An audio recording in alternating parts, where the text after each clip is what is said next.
Okay, let's start. Hello everyone, my name is Dongli. I'm from Oracle Linux. Today I'm going to discuss the work Xenwatch Multithreading, which is the work to convert the single-threaded Xenwatch to a multi-threaded module.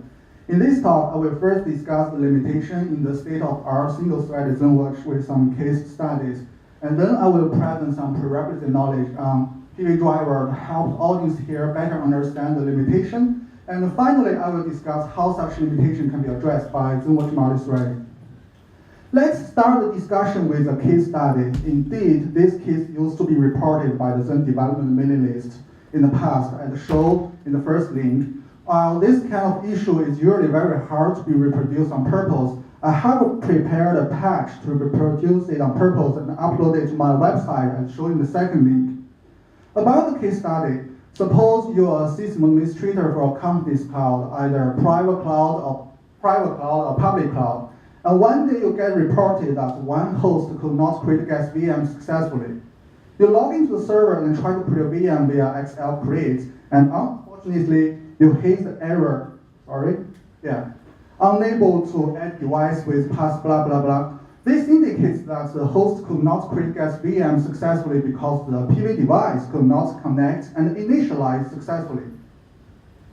To investigate further, we use xlist command to check the status of all the VM and identify there is a VM being destroyed in progress and is not completed yet. And we observed there's a domain name none. We also observed there's a very significant kernel thread, Xenwatch, blocks in these states at kernel function key thread stop when it's trying to disconnect the Xen-netback wave interface. When disconnecting the Xen-netback wave interface, the Xenwatch kernel thread will try to stop all the DLL kernel threads belong to the wave interface. And one example here is the DLL kernel thread for wave interface 1.0 for its Q0. In this scenario, the DLL kernel thread cannot stop. Too loud.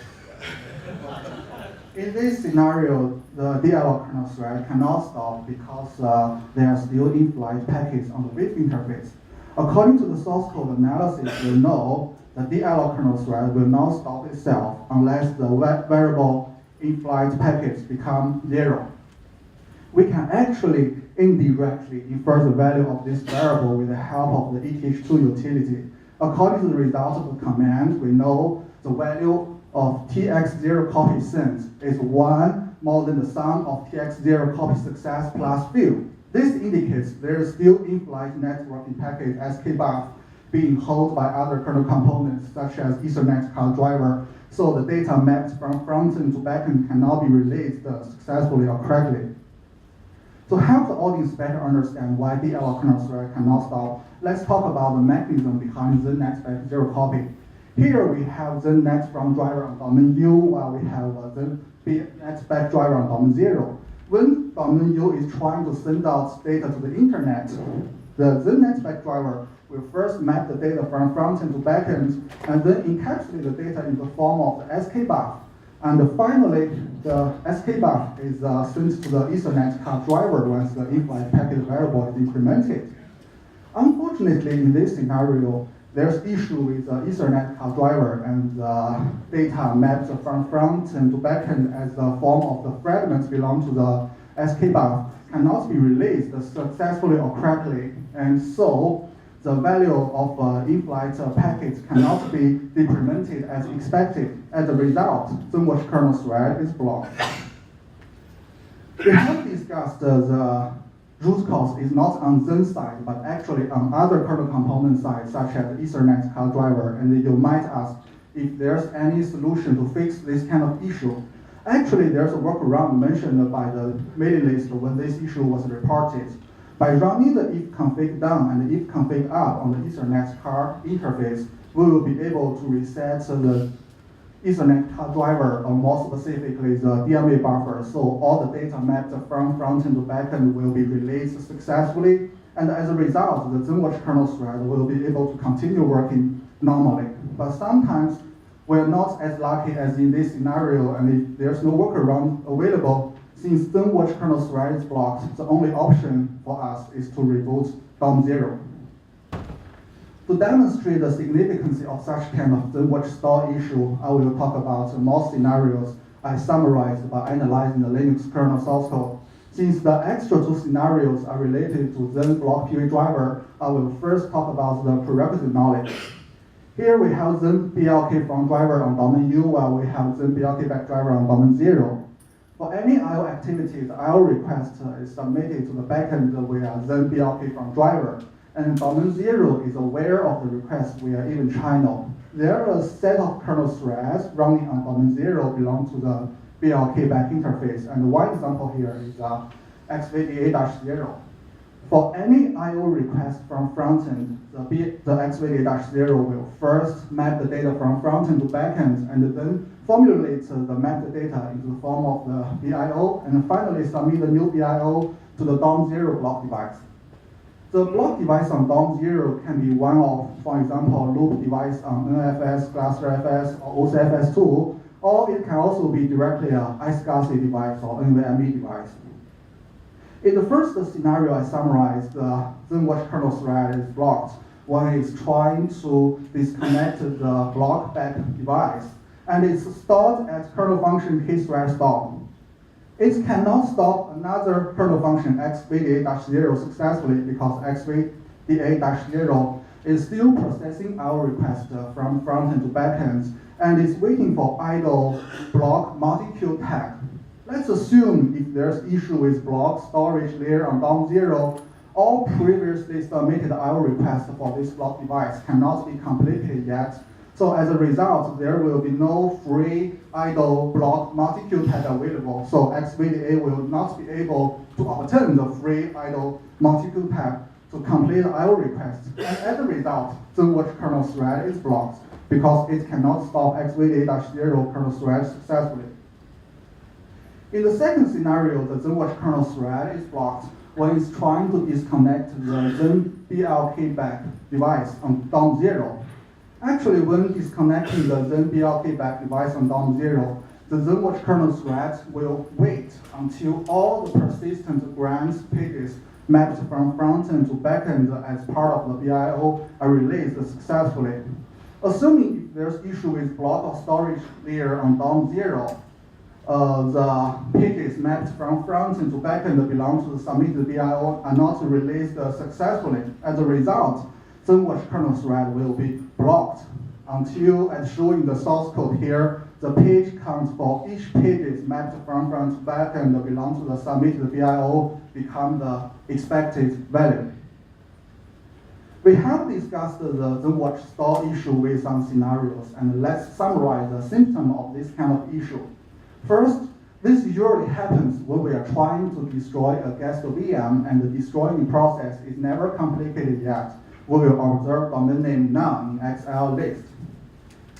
We will not be able to, the most important thing is there's a very significant kernel thread Xenwatch. It is blocked in this state, so it will not be able to process any further Xenstall update callback function.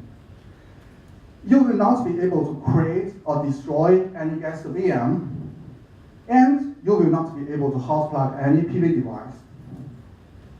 You are still able to live migrate the guest VM from source DOM0 to destination DOM0.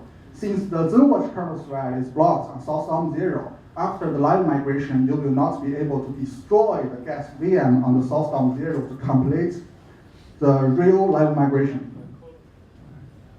And finally, usually if we are not lucky and we do not have a workaround, the only option for us is to reboot DOM0.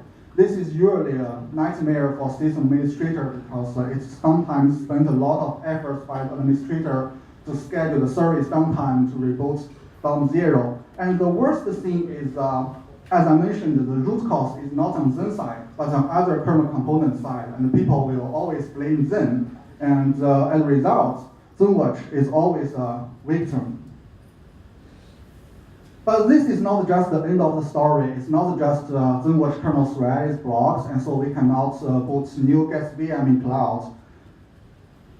I believe it applies to CubeOS as well, because as I know, different applications in CubeOS are running different types of VMs. If Xenwatch kernel thread is blocked, we will not be able to run new applications in new types of VMs. Nowadays, as the discussion last talk, unit kernel is becoming more and more popular. Considering small size, we might run a lot of services on the same host. So if a Xenwatch kernel thread is blocked, it would be a nightmare for the administrator to reboot down 0 when we are running so many services on the same host. One requirement for NFV is to quickly set up and tear down network function. Definitely, we will not be able to meet such requirements when Xenwatch kernel thread is blocked. And if more people keep complaining about this kind of issue as a result, we might switch from Zen to KVM, and as Zen developers or users, we might be fired and lose our job. So it might not be a bad idea. I didn't say last year, maybe we can ask Lars to have a special session next year about how to get a Zen job again after you are fired in year 2018. Well, that's just a joke. Before moving forward to discuss about the solution, let's first talk about some prerequisite knowledge related to Zen PV driver. I'm not going to discuss the overview of this framework because I think it's some prerequisite knowledge. Instead, I'm going to focus on some specific components in this overview framework. I have only one point to share with this slide. The front-end driver and the back-end driver are talking to each other via Zen hypervisor, grand table, even channel, Zen bus, and Zen store.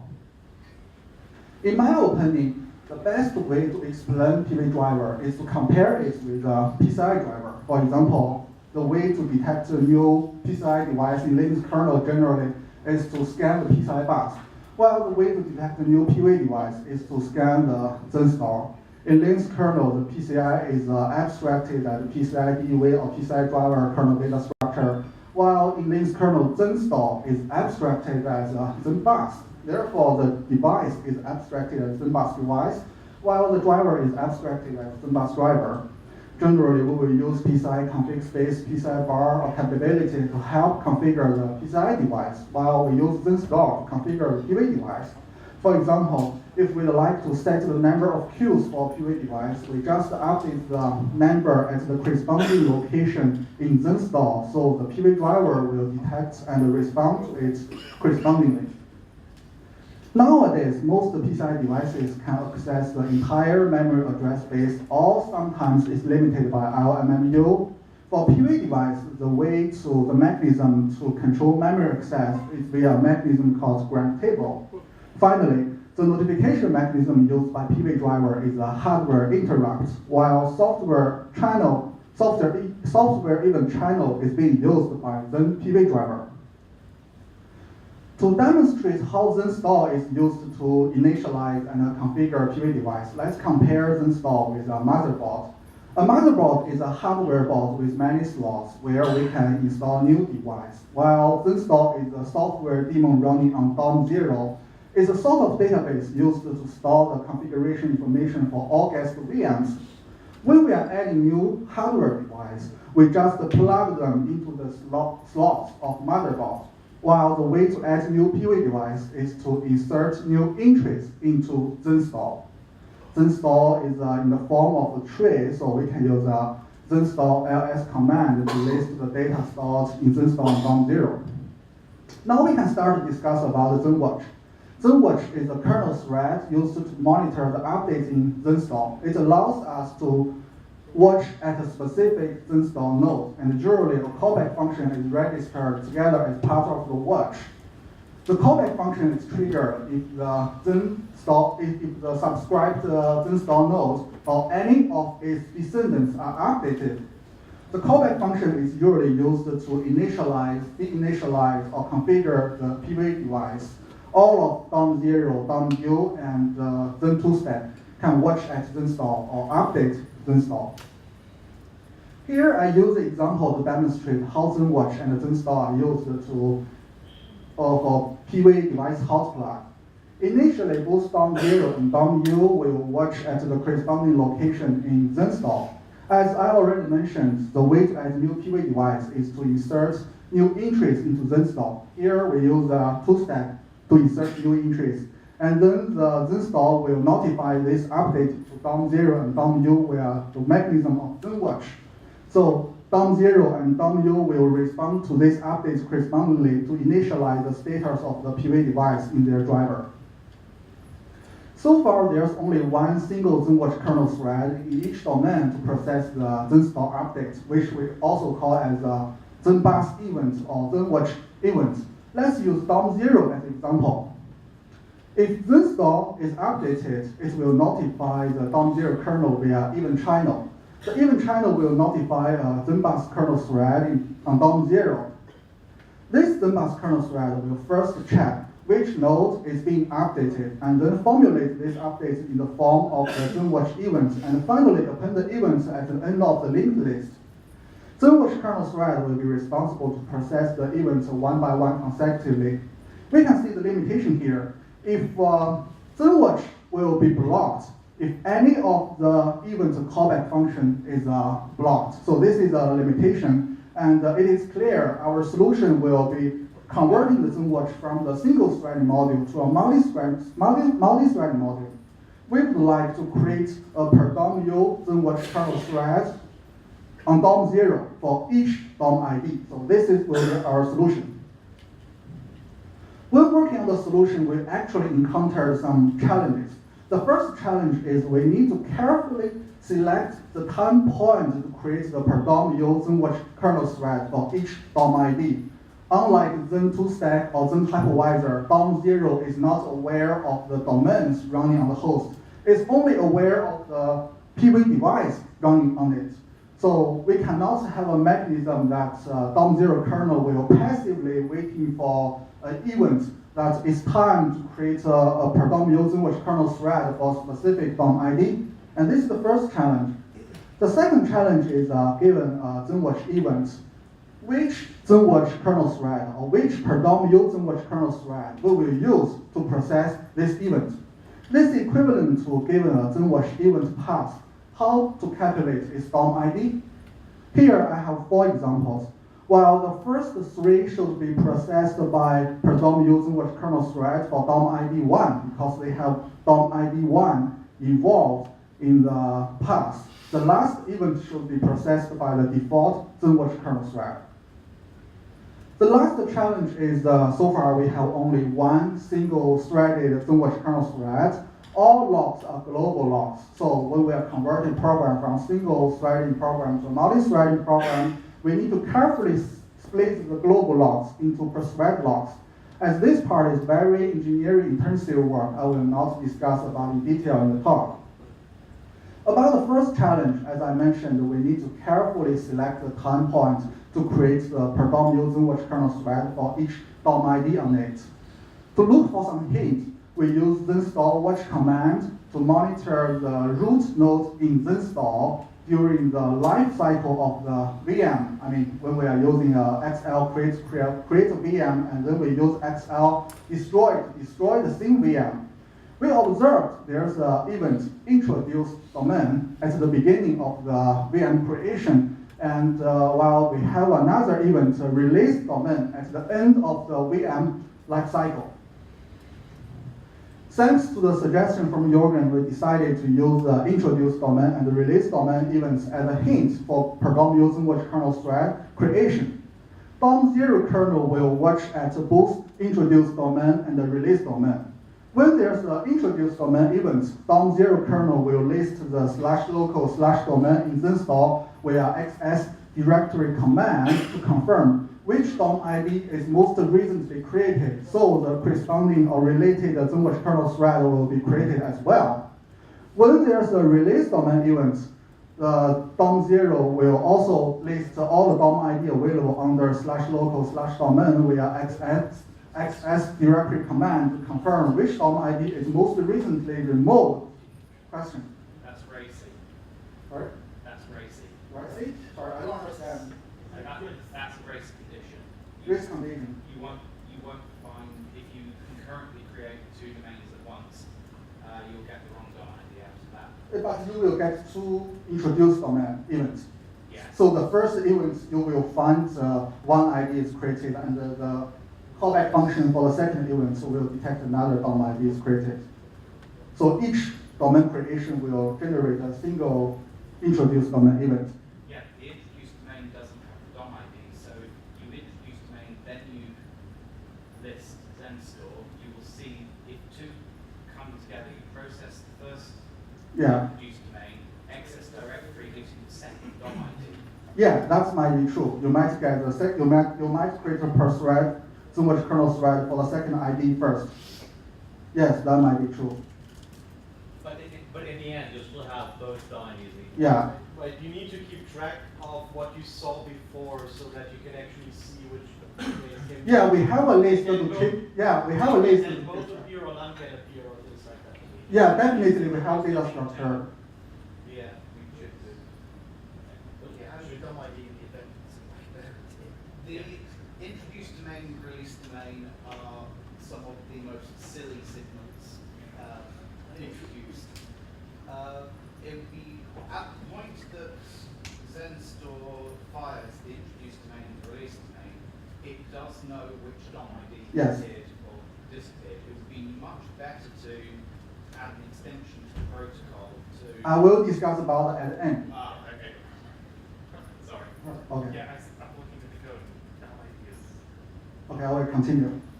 And now the first challenge is solved. About the second challenge, given Xenwatch event path, we need to know which Xenwatch kernel thread will be used to process such events. It is equivalent to given a Xenwatch event path, how to calculate its DOM ID.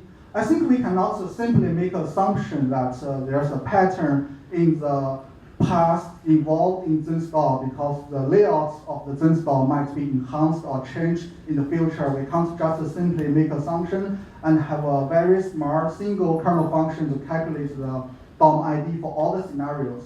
Instead, we assume the watch subscriber should know the pattern of the path they are watching at. Therefore, we introduce a new callback function, getDOMID in Xenbus watch. To help, the subscriber should implement this callback function to let the DOM0 kernel know what is the DOM ID for a specific Xenwatch event path. Here is an example for the implementation of the getDOMID for the watch at a relative path backend on DOM0, and the implementation is simple. It just skips 2/ and converts the next string into the integer, and that integer will be the DOM ID. As two challenges are solved, we can discuss the framework or the module of the new Xenwatch multithreading. As I already mentioned, we have a event list, and the events are being processed one by one consecutively by the default Xenwatch kernel thread. So with the new module, for each event, the getDOMID callback function will first be used to calculate the DOM ID for each event. If the DOM ID is 0, the default Xenwatch kernel thread will run the event callback function in its own context. Otherwise, it will resubmit the event to the predominant event list. In this example, we create a predominant Xenwatch kernel thread for each DOM ID, and we have an event list for each DOM ID. Suppose if the Xenwatch kernel thread for DOM ID 3 is blocked, all other Xenwatch kernel threads, including the default one, will still be able to continue working normally. We have actually encountered an extra challenge on Xenbus watch on registration when we are working on the solution.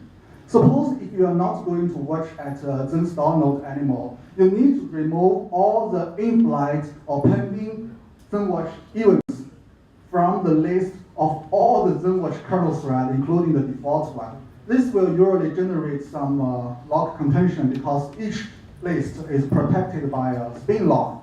Actually, this is not necessary. Suppose we are going to remove a watch specifically for DOM ID 1, and instead of traversing the list for all the DOM ID, we actually only need to traverse the list for default Xenwatch and DOM ID 1, the Xenwatch for DOM ID 1 to remove the red highlighted event. Therefore, if the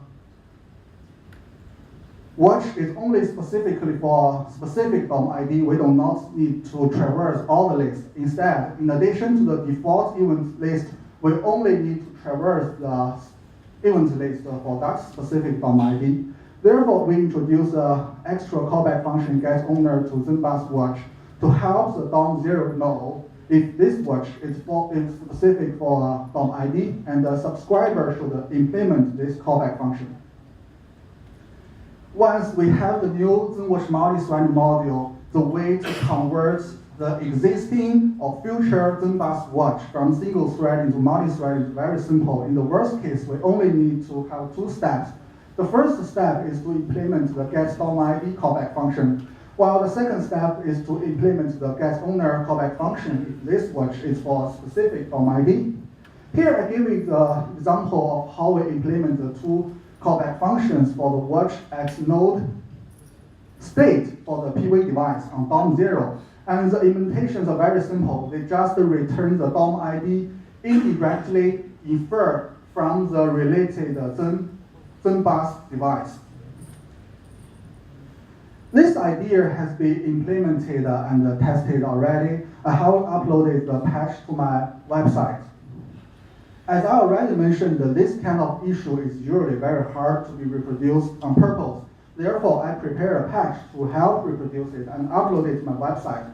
Feel free to download and play with it. My patch will intercept SK-buf sent out from the wave interface. So the data mapped from front-end to back-end as a part of this SK-buf in the form of fragments will not be able to relate successfully. And my patch can also control when we release the intercepted SK-buf to release the data mapped from front-end to back-end.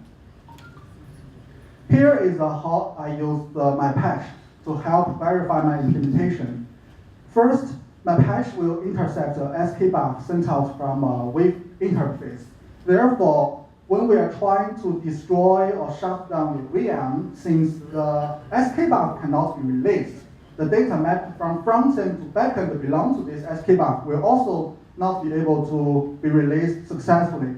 As a result, the predominant Xenwatch kernel thread for DOM-ID2 is blocked. Here we can see there's a VM being destroyed in progress and it's not completed yet. We have domain name none. And this time, the predominant Xenwatch kernel thread for DOM-ID2 is blocked in this state. However, the default Xenwatch kernel thread is still in S state, which means it can still continue working normally to process further install updates. And thanks to the proc file system, we know the blocked predominant Xenwatch kernel thread for DOM-ID2 is blocked at the kernel function hitThreadStop when it's trying to disconnect the ZenNetback wave interface. When we use my patch to release the intercepted SK-buf on purpose, since the data mapped from front-end to back-end can be released successfully now, the blocked predominant Xenwatch kernel thread for DOM-ID2 will be able to continue working normally. I didn't show a figure here, but I have verified once the intercepted SK-buf is released, everything will go back to normal. The implementation is very lightweight with only about 600 lines of code. Considering DOM0 is always used as a management domain, here I only consider DOM0 and I will not consider other domain U or driver domain. The feature is only available and can be enabled on domain 0.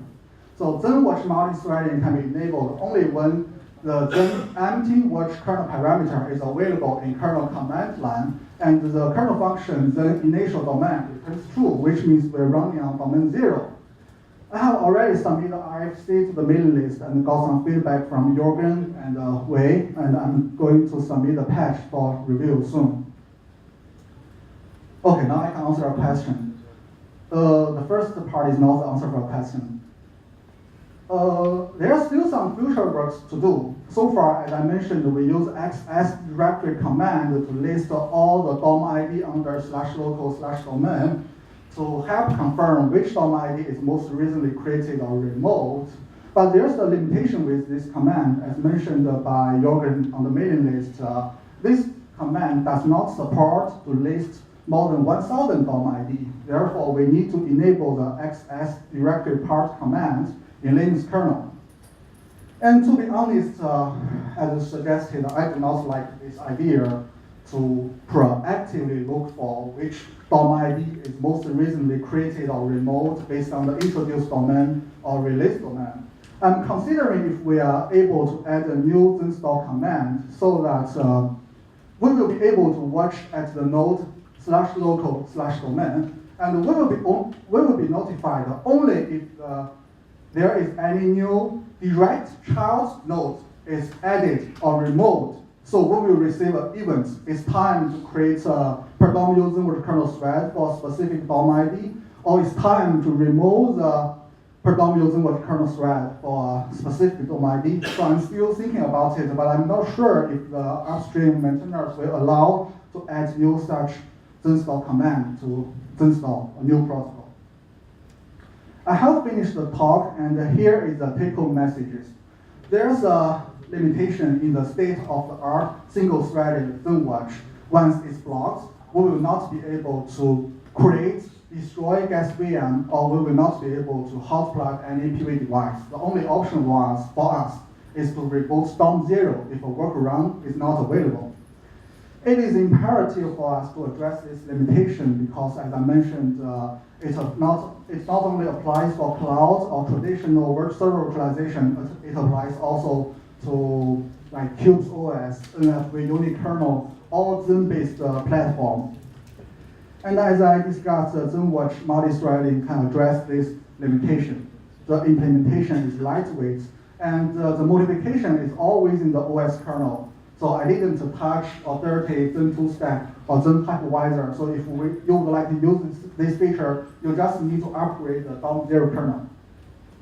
And the converting of the Zen bus watch from single threading to multi-threading is also very simple. In the worst case, we only need to implement two callback functions. So I think we should pay enough attention on this Xenwatch stall issue. Otherwise, I assume most of us are working for a company, and maybe we will not be able to receive your paycheck or bank deposit for salary next week or next month because the payroll team in your company cannot boot their guest VM in the private cloud successfully due to Xenwatch store. So we should pay enough attention on this problem. My talk is finished, and please let me know if I have any questions. Thank you. So in one of the slides, when you say removing events, you only need to handle the domain, the queue that belongs to that domain and the default .0 queue.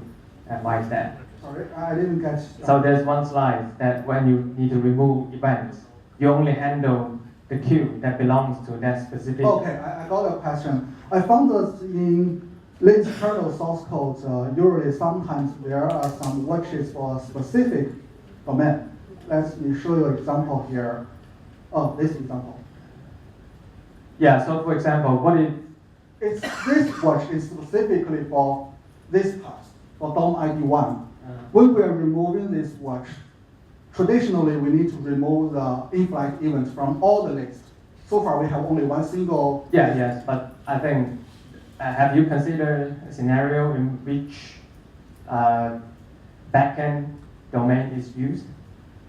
Backend domain? Yeah, basically the currently the backend is in DOM0, so DOM0 contains. This is not the backend. This is a /local/domain1 device, VDD, the ID and state. This is not the backend. I know what they're talking about. This is only for DOM ID 1. And this will never be processed by any other Xenwatch kernel thread for any other DOM ID except DOM ID 1. That's why we only need to traverse the list for the default Xenwatch kernel thread and the kernel thread for DOM ID 1. Okay. These events will never be put on the list, for example, on DOM ID 2 or DOM ID 3. Otherwise, this is a bug in the code. Okay, I actually need to go to read your code.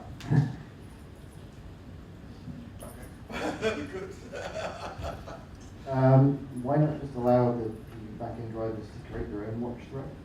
I mean, to create a specific protocol without. They just create their own kernel thread and have watches far on that thread instead.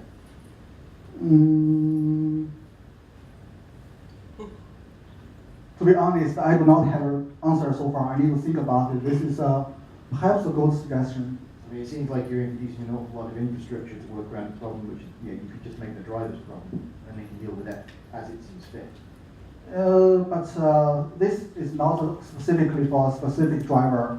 No, exactly. But it seems to me like certain drivers may want to handle watches in certain ways, and the fact that we're limiting to all using this single Xenwatch infrastructure is, I don't know, it just seems a bit draconian, really. Maybe,